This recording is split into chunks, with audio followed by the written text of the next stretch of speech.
1 Tesalonika dan 2 Tesalonika berbicara banyak mengenai peristiwa-peristiwa pada akhir zaman, terutama kedatangan Tuhan Yesus yang kedua kalinya.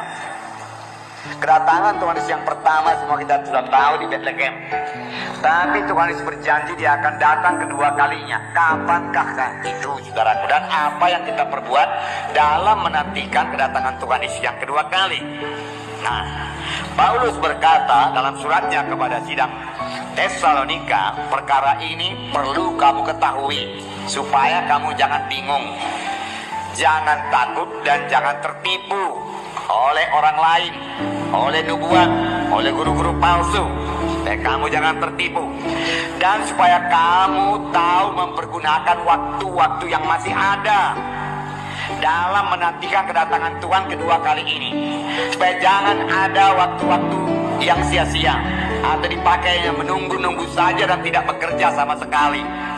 Nah, saudara, dalam menantikan kedatangan Tuhan Yesus ya kedua kali, dalam masa penantian tersebut, saudara, kita harus bertambah-tambah rajin. Amin. Bertambah-tambah rajin kematian, rajin melayani, bertambah-tambah berbuah. Dan firman Tuhan berkata, pohon yang tidak berbuah ditebang. Bertambah-tambah dalam disiplin. Amin, saudaraku. Disiplin. Bertambah-tambah suci, berjalan dalam ruh.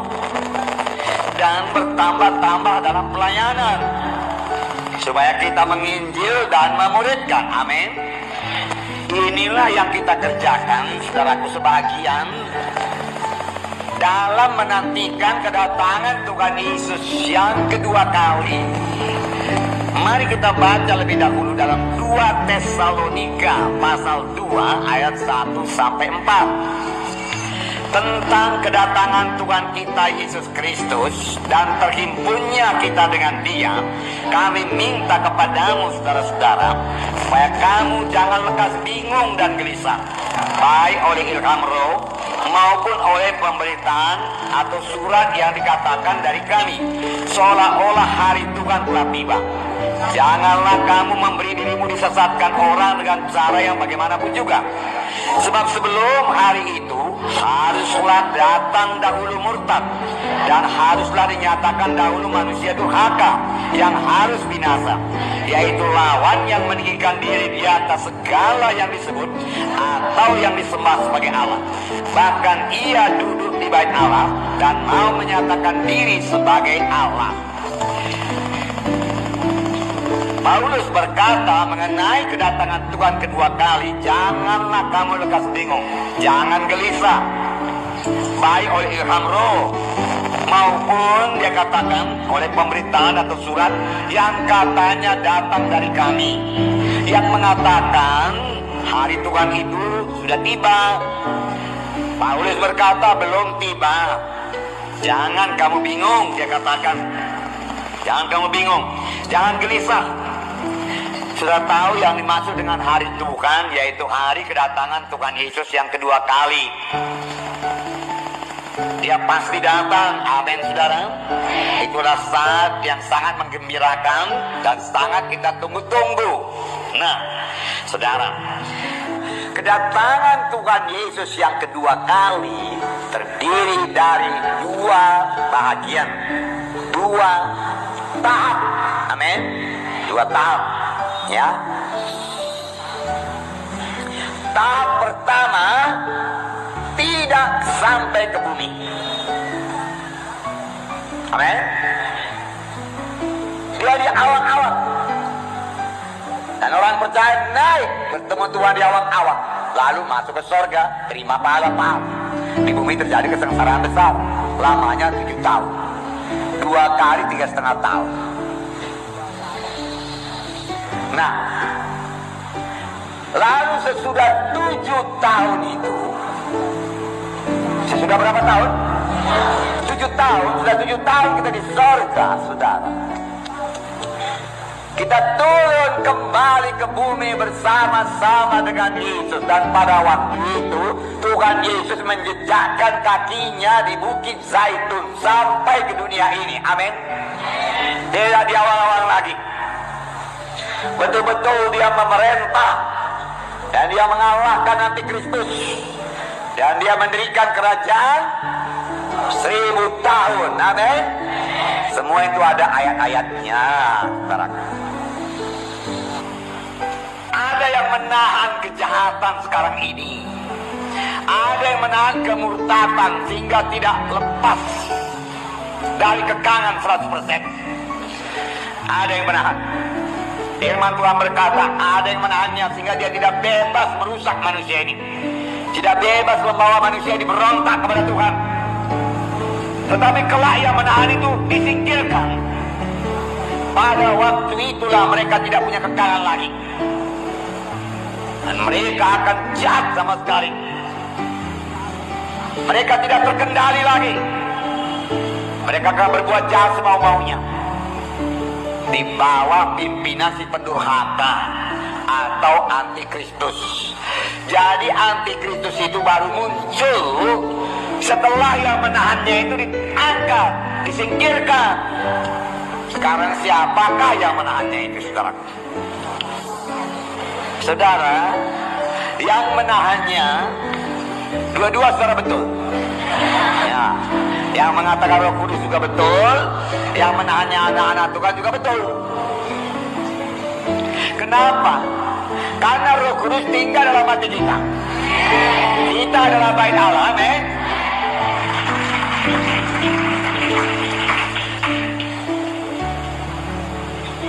Roh Kudus kita katakan ada di gereja. Mengapa Roh Kudus ada di gereja? Karena anak-anak Tuhan ada di situ. Tapi dia tinggal dalam baitnya, yaitu kita ini. Dia tinggal dalam saya, dia tinggal dalam saudara. Lalu pada waktu yang menahan itu, yaitu Roh Kudus yang diam dalam anak-anak Tuhan, dan kemudian anak-anak Tuhan itu diangkat bertemu dengan Tuhan di awang-awang. Roh Kudus tidak ada lagi di bumi ini, saudaraku. Tidak ada yang menahan kejahatan lagi. Tidak ada yang menahan pemberontakan lagi. Itu ngeri sekali, saudaraku. Ngeri. Kejahatan akan luar biasa jahatnya, kenajisan akan luar biasa najisnya, pemberontakan akan luar biasa berontaknya. Dipimpin oleh antikristus, saudaraku. Maunya jangan seorang pun di antara kita tinggal pada waktu itu. Dan memang tidak akan ada di antara kita yang tinggal, karena semua kita percaya kepada Tuhan Yesus. Amin. Hanya Tuhan minta kita semua berjaga-jaga, berjaga-jaga, amin saudara. Supaya jangan kedatangan Tuhan yang kedua kali itu sebagai pencuri. Kedatangan Tuhan kedua kali sebagai pencuri hanya kepada mereka yang tidak berjaga-jaga. Tetapi kepada yang menunggu-nunggu kedatangan Tuhan kedua kali, saudaraku, maka kedatangan Tuhan Yesus tidak akan sebagaimana pencuri. Mereka sudah siap. Rindulah kedatangan Tuhan yang kedua kali. Adakah saudara rindu, saudaraku? Itulah pengharapan orang Kristen, saudara. Luar biasa itu, saudaraku. Amin. Luar biasa. Nah, Tuhan ini sudah menjanjikan ini beberapa banyak ayat mengatakan bahwasanya Yesus akan datang kedua kali. Jadi tak dapat tiada pasti digenapi. Pasti digenapi. Dalam Yohanes 14 ayat 2, saya bacakan Yohanes 14 ayat 2 dan 3. Di rumah Bapa-Ku banyak tempat tinggal. Jika tidak demikian tentu aku mengatakannya kepadamu. Sebab aku pergi ke situ untuk menyediakan tempat bagimu. Amin. Jadi ada tempat di sorga, di rumah Bapa-Ku. Di manakah rumah Bapa? Di sorga. Ada rumah pada di sorga. Amin. Ayat 3, dan apabila aku telah pergi ke situ dan telah menyediakan tempat bagimu, aku akan datang kembali. Aku akan datang kembali. Amin. Ya. Aku akan datang kembali dan membawa kamu ke tempatku, supaya di tempat di mana aku berada, kamu pun berada. Amin. Bersama-sama dengan Yesus. Kemudian ayat 28. Yohanes 14 juga. Kamu telah mendengar bahwa aku telah berkata kepadamu, aku pergi. tetapi aku datang kembali kepadamu. Aku pergi sekarang, tapi aku datang kembali kepadamu. Begitulah besarnya kasih Tuhan Yesus, saudara. Sebenarnya dia bisa mengangkat kita saja, saudaraku, langsung ke surga, saudara. Tetapi tidak, Tuhan menjemput. Dia datang, saudara. Dia datang dekat. Dia datang di awan-awan ini, saudara. Ketika Tuhan naik ke surga, murid-murid menatap Tuhan Yesus, menatap ke surga. Lalu datang malaikat. Apakah kata malaikat? Malaikat pun tahu bahwasanya Tuhan Yesus akan datang kedua kali. Dia akan kembali lagi ke dunia ini. Malaikat pun tahu. Dalam Kisah pasal 1 ayat 11. Dan malaikat mengatakannya kepada murid-murid. Saya bacakan. Dan berkata kepada mereka, hai orang-orang Galilea, mengapakah kamu berdiri melihat ke langit?